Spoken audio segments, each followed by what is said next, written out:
Hi there, Kiranjot. My name is Ellen, and I'll be correcting this set of essays for you today. I'm very happy to see that you've gotten an essay correction package with us. So let's get right into this. I apologize if there's been a delay in returning this to you. I was traveling overseas, and so my travel took a couple of days, which is why I'm getting this to you a little later than we usually do. So again, I apologize for that. Let's get straight into your correction. It is often said that international marketing is blighting the nation, while others vehemently contend that it assists in promoting ideas, language, and culture, as well as imparting economical knowledge to the country. In my perspective, it provides a plethora of advantages on the individual level and the national level. Okay, so this is the international marketing essay. I like that your introduction is brief, it's concise, that's very good. I like that you have clearly laid out your perspective, that you're in favor of it. There are a couple of things that I would change. First of all, I saw a problem with punctuation in the first sentence, okay? So you did not need a comma here, and you did not need this here. I would have just put a comma here, okay, and then no comma and just go straight through, all right, and then again, no comma here, all right, and then just continuing. Then here, you missed an opportunity to use some good cohesion. You could have said it provides a plethora of advantages on the individual and national level, and then you're done. That's it, okay? And that's a nice example of good cohesion. Let's move on to your body paragraphs now. International trading is affecting the countries to some extent. It happens in several cases when people prefer foreign products over the locals to just show off in front of their friends and relatives. For example, expensive foreign clothing brands such as US Polo, Levi's, and Jack and John's are proliferating in India, whereas India cultivates cotton and a number of local enterprises are providing better quality clothes. Despite this, Indian organizations have to struggle for their survival. In this manner, this phenomenon somewhat affects employment and the national economy. Okay, so first of all, this essay is about international marketing, okay? And while it's related to international trade, of course, they are not synonyms for each other.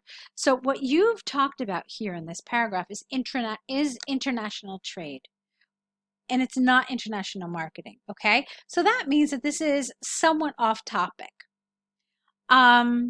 So that's the first problem, all right? Marketing is somewhat different. Marketing is how you promote your product or your service overseas or in other countries other than your own, okay?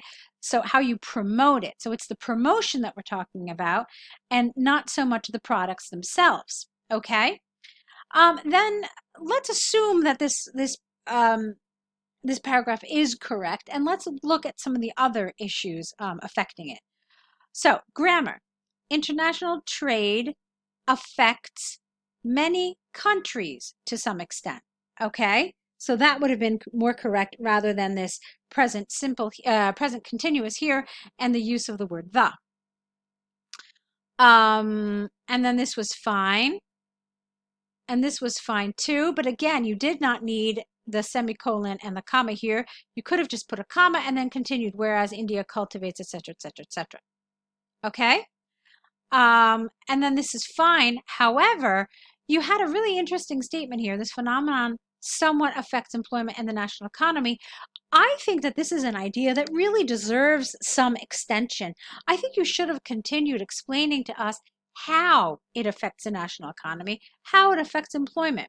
Now, the reader can, of course, draw his or her own conclusions, but that's not the point of an IELTS essay. You have to do that work for your examiner. So you have to lay out your ideas really rather specifically, and you should not make your reader, or in this case the examiner, you should not make the examiner draw his or her own conclusions, okay? So you have to develop your paragraphs in such a way that there is no question about what you mean with the ideas you are presenting, okay? So really fully draw them out by supporting them with explanations, with illustrations, with examples, or whatever is needed to make sure that your perspective is clear. Let's move on. However, a global market facilitates knowledge to generate and increase capital and promotes the cultural values of the country.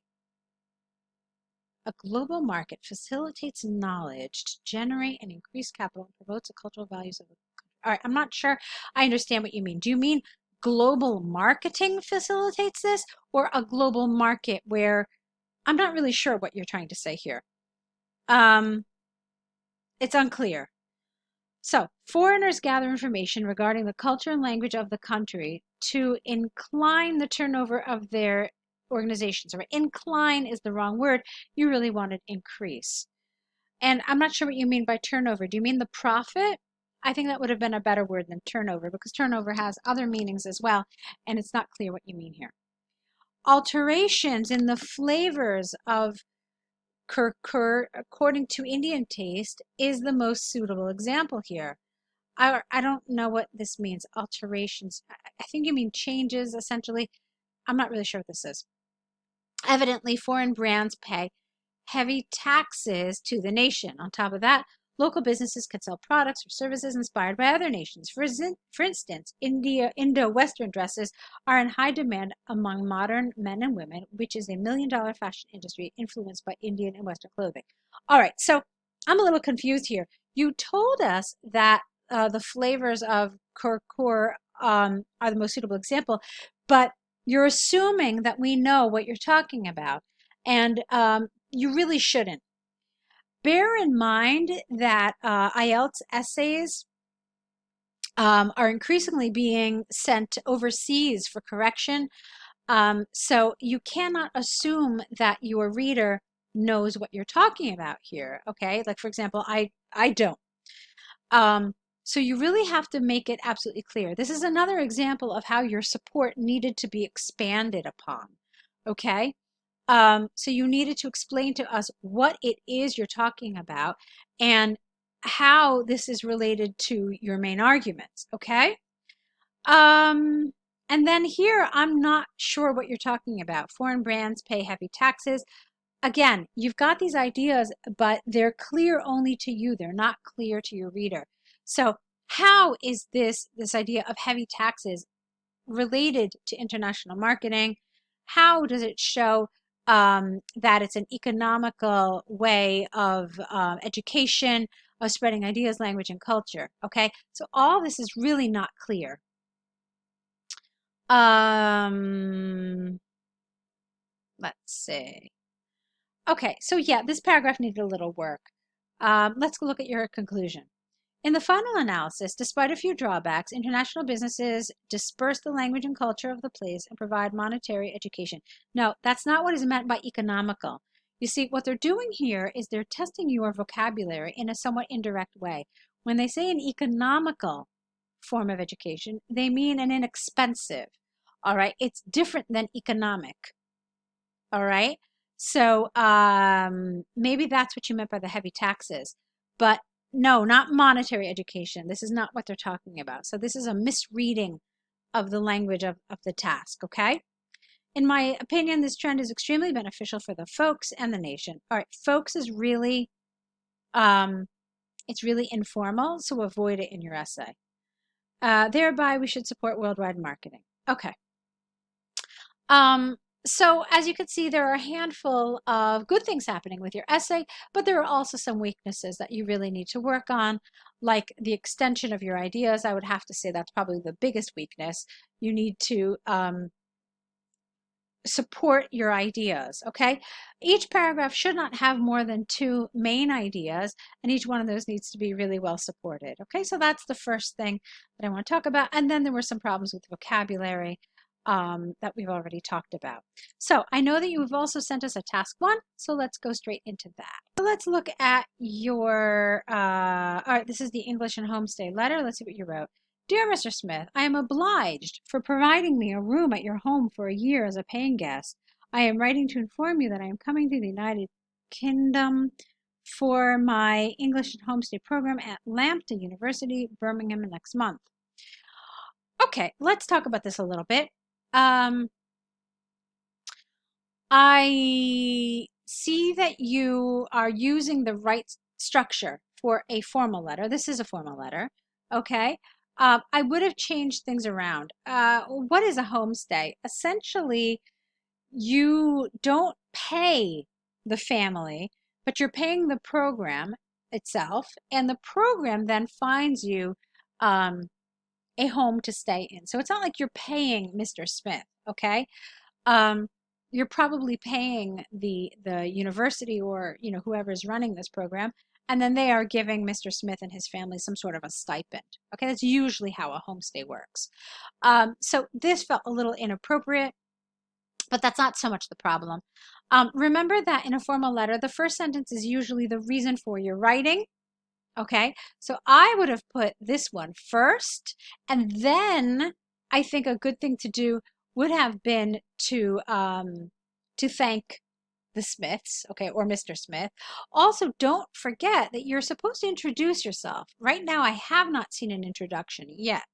Okay, so looking at it again, dear Mr. Smith, I am writing to inform you that I am coming to the United Kingdom with a G for my English and Homestay program at Lambda University, Birmingham next month. I would like to thank you for agreeing to host me at your home for the duration of the program. My name is Carista Brown, and I am a student of XYZ at ABCDEF University, wherever. Okay? So that's how this needed to be done. So the reason for your writing, thanking the person, and then the introduction. So I am super excited. This feels a little informal. All right. It's something conversational. It's something informal. You don't know Mr. Smith. You've never met him. Yes, you're going to be staying at his home, but as of yet, you have not met him yet. So it's probably a good idea to be formal here. So I am very excited to visit the UK. However, I have some doubts also. Could you please tell me about the public transportation system in the UK? Is there a bus stand near your house, and how frequently do buses stop? On top of this, are there bicycles available on a rent basis? On a rental, AL basis, perhaps. Or maybe you could have just said for rent. That would have been good too. Are there bicycles available for rent? Also, please don't forget to use the please, because otherwise it sounds like a command, and that certainly doesn't sound formal. So also, please guide me about the weather in your area, because it is substantial for me to bring only that type of clothes that I can wear over there. All right, substantial is the wrong word. You could have said it is crucial for me. That would have made sense, but substantial is incorrect. Moreover, I will reach Birmingham on the 23rd of September at 11 p.m. If you do not mind, could you please come to receive me at the airport, as I am uncomfortable taking a cab at night at a new place. I'm excited to meet you all soon. Yours sincerely, Carista Brown. Okay, so that's fine. You have used some nice formal language, like the if you do not mind, could you please. All of this was good. Be careful here in this paragraph. I thought you lost the formality of the letter quite a bit. So be careful with that, because that will lower your score. They are checking for that kind of thing. Okay? And then again, I also told you that this paragraph needed a little work because you essentially missed one of the bullets. You didn't really introduce yourself. And that will absolutely lower your task achievement score. Okay.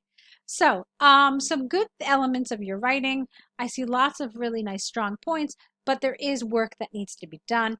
So if you've enjoyed the feedback, if you found it helpful, please consider working with us in the future, whether through an essay correction package or as part of the online course. It's really comprehensive. It'll give you all the information you'll need to succeed in IELTS. So see which one of those options works for you best. I really look forward to working with you and hope we can help you along the way to IELTS. So I want to wish you best of luck, and I hope we get to hear from you soon.